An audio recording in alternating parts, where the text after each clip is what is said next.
After Raw, I'm your host, Greg LaChance. We have a great show for you tonight. A very good Raw, I'm pleased to say. But first of all, I'd like to start off tonight's show by apologizing to Kevin Nash on my first show ever. I accidentally used his name, and it was just completely retarded. I went to go say Jake the Snake.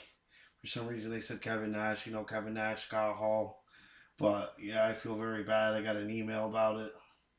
Kevin Nash has been always straight edge. He's admitted to taking steroids, but I don't think he's the drug taker or alcoholic like Jake the Snake. But Jake the Snake, Roberts, and what's his name, Scott Hall are at Diamond Dallas Page's house getting help right now as we speak. I just would like to apologize personally, Kevin Nash. I'm sorry. Okay, let's start off the show. The show started off tonight. John Cena versus Titus O'Neil. This is obviously John Cena helping put over Titus O'Neil and the primetime players. As you can see, The Rock wasn't here. I went to a Binghamton House show Sunday. I got to see John Cena, Ryback, and Sheamus fight the Shield. They put on a very good show, so to see John Cena put on a decent fight, that was impressive.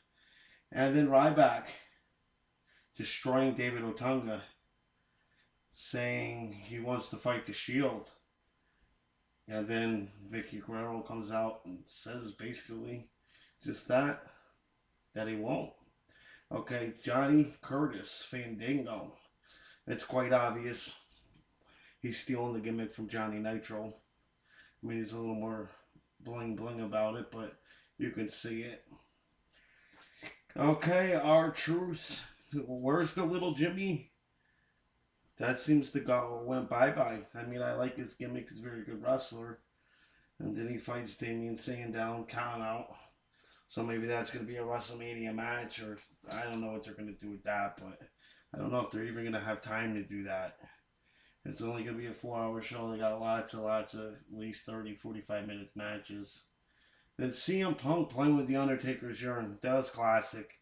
CM Punk, in my opinion, is one of the best wrestlers at getting you to believe the storyline, getting you, and the people truly just hate him, but he's so good at getting you to hate him. I personally love him. I think he's one of the best WWE superstars they got going on right now. And then the Undertaker just standing in the ring. What are the pyrotechnics for the urine? I don't know if this is Undertaker's choice to do very little.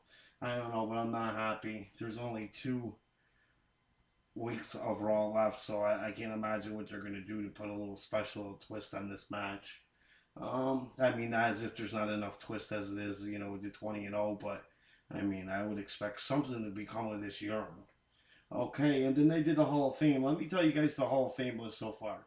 We got Donald Trump, Bob Backlund, Bruno Sammartino, Mick Foley, Trish Stratus, and now, very deservedly so, Booker T. I remember turning on TV when this guy was back in WCW watching with his brother Stevie Ray in Harlem Heat. He's come a long way. I don't know if he's I don't even think he'd be top 25 superstars, but he definitely deserves a Hall of Fame spot. But if you think about this Hall of Fame, it is stacked with just nothing but good talent, with the exception of Donald Trump. But I don't agree with that. You guys know how I feel about that. And then after that, Cody Rhodes versus Alberto Del Rio. I knew what was going to happen in this match. We all knew Jack Swagger was coming down to interfere in this match. And then him coming and making Alberto Del Rio's little ring announcer squeal like a pig. That was classic. We all know he's eventually going to be a wrestler anyway. Okay, and then Team Hell No versus Ziggy and Biggie for the titles at WrestleMania. That's pretty big, but with all the tag team talent they have, is that truly the best they could have put together? In my opinion, Dolph Ziggler is going to walk away World Heavyweight Champion at WrestleMania. So this is almost a dead giveaway that I don't think he's going to be Tag Team Champion and World Heavyweight Champion on some one night. They have primetime players, Prince Albert, and Funkasaurus. They did a match together. They were in all red at the house show. One of the pterodactyls or funkadactyls, yeah, they call them. She ended up doing a Hurricanrana. It's one of the One Man Bang band. That was classic. But so I think they're going to try to make them a tag team. Then you got New Age Outlaws, Team Hell No, and Epico and Primo. So there's some pretty good. Then by the way, you can see Cody Rhodes and what is his name? The Genius there. You know, they seem to have fallen apart. They seem to be no more, which is sad because I think enough time and they could have became something good. And then John Cena, they did the little whole rock promotion tonight for John Cena. I like the theme music, but I mean, come on, people, we've seen this over and over and over again. One thing that did stick out in my mind, John Cena using his divorce as as some kind of repercussion of losing The Rock. That surprises me a lot, but John Cena's always been a WWE team player, so I can understand him letting him use it. And then my match of the night, Jericho, Wade Barrett, and The Miz. Wade Barrett really didn't do much. He just doesn't have it after he came back from this injury. We all know he was supposed to beat Sheamus.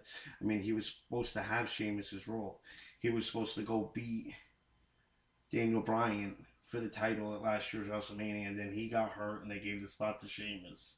And now look at Sheamus. Sheamus and him and Randy Orton and the Big Show are going to fight the Shield. Yeah, they've been spending mad time having a couple pay-per-views ended by the Shield. But, I mean, that's a lot of talent on one side of the ring. They better put, I was talking to a couple fans, they better put a stipulation on that match. I'm hoping they have celebrities, almost like the Donald Trump Vince McMahon feud. Something to give that a little twist. Something to give it some kind of meaning. Because right now, yeah, a 3 count, and then what? The Shield will be messing up people the next day. Okay, but like back to that match, Jericho, The Miz, and Wade Barrett. Wade Barrett didn't really do too much that impressed me, but The Miz and Jericho, they were going at it a good 6, 7, 8 minutes straight. Good back-to-back wrestling, very skillful wrestling. I enjoyed it. I'm not a big Chris Jericho fan, although I will say he came to Coconuts and Best of New York and did an autograph session, and the line was insane. So he did, and I mean, he got the biggest ovation in Binghamton last night. I mean, it was a house show, but we sold the house out. I think it was 97% of the tickets were sold. So that turned out to be a very good night. I enjoyed the show. Yeah, but then, Wade Barrett comes in and steals the victory. But could they do a triple threat at WrestleMania? Would people want to watch it? Yes. Wade Barrett needs to get a little better technical, I would say. But other than that, yeah, I think they could sell that. I think people would want to see that again after seeing Jericho and The Miz go at it. And then I loved Triple H making fun of Paul Heyman and his cheap ways and sparing no expense with his security guard. That is just classic because we all know it was ECW days. He barely paid the wrestlers, let alone being cheap. And then Triple H beating the hell out of him on the table. That was kind of not good in my opinion. I was going to say a word, but But yeah, he was basically doing nothing to him besides slapping him like a little bitch. But Brock Lesnar should have came out way before that. But at the end, I almost thought they were going to rob us of this tonight and make us wait till next week.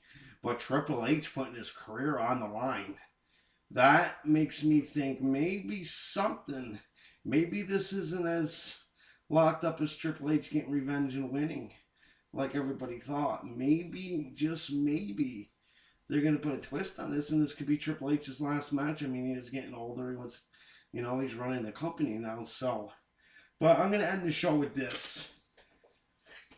I had an email from Roy Phillies, and he sent me an email saying, did Paul Bearer die? And I sent him back one saying, yes, of course. And he sent me back a message saying, are you sure? Which got me thinking, am I sure? Now, we saw Paul Bearer on the news, but we also seen Ric Flair supposedly have a heart attack in WCW. That made the news. We've seen countless times where stupid WWE scenes made the news. So, is it reaching? Yes. But what if Paul Bearer really didn't die and he comes back at WrestleMania and helps Undertaker win the title, and become 21-0? Just what if. I want you guys to think about that. I want you to email me at gregstwins420 at yahoo.com. You could check me out on rogerandgregsportstalk.com. I also have a Facebook with my brother Roger. It's Roger and Greg Sports Talk on Facebook. Don't forget to hit that like button if you like it. I'll see you guys next week. I look forward to a bigger and better Raw. Thanks for watching, guys. We'll get to the questions and answer next week, guys. I know I had a couple emails asking some questions, but I'm just short on time. I appreciate you guys watching. I'll see you next week. Thank you.